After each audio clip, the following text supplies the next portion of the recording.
Philip Catney is a senior lecturer in politics at Keele University. Philip, you've been keeping us up to date with developments as they happen. I thought Theresa May, former Prime Minister's statement there was really diplomatic in terms of giving the analysis that other people have put very undiplomatically of Boris Johnson's recent defences, which have been to be undiplomatic. Remember, I'm too stupid to know what the rules were. How do you think the damage limitation exercise has been going? Not very well. As your correspondent said, Downing Street were hoping that some of the steam was starting to vent out of this affair, the more this was being drawn out. When the Gray report came out this afternoon and I opened it and read through it, first of all, I noted how short it was compared to the 25-page document we were promised. But then when you go through it, you were thinking, OK, there's not a lot of information here. But then you start getting to the information that starts to become damaging. And Keir Starmer latched onto this. Mr. Johnson, at one point in the debate, stated that he gave the impression that he wasn't under a criminal investigation. He is, and that's what this report does make clear, that there are only 4 of the 16 events that Sue Gray covered. Only 4 of them could be could be talked about in any way because they weren't subject to a police investigation. This is very damning for the Prime Minister. It wasn't just Theresa May. She has an axe to grind with Mr. Johnson for when he put the knife into her when she was Prime Minister. Andrew Mitchell, who is otherwise being a relative loyalist, stood up himself, a former chief whip and international development secretary, and made a fairly clear statement that he no longer supported Mr. Johnson.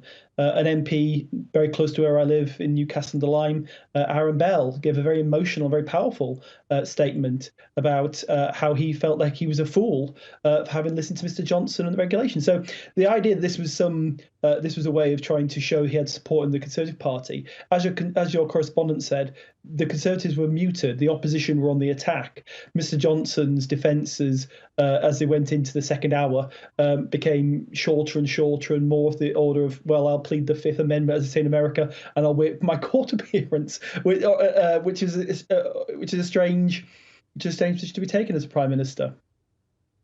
OK, so there's a police investigation going on. And of course, that's why what the public knows is not the full story.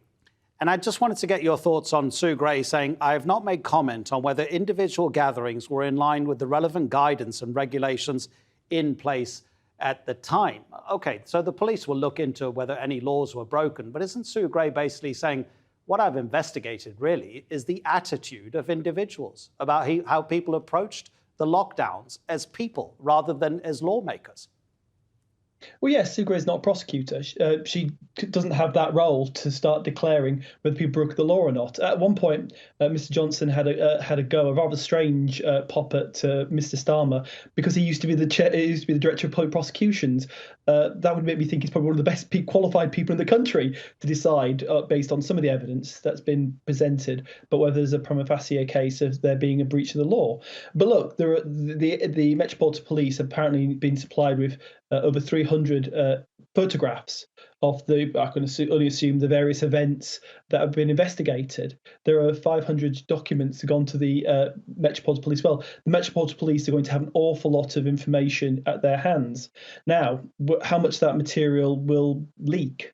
And this is what's going to be troubling Downing Street tonight. There's an awful lot of information which has now been passed from Sue Gray's hands, which are pretty safe in terms of confidentiality.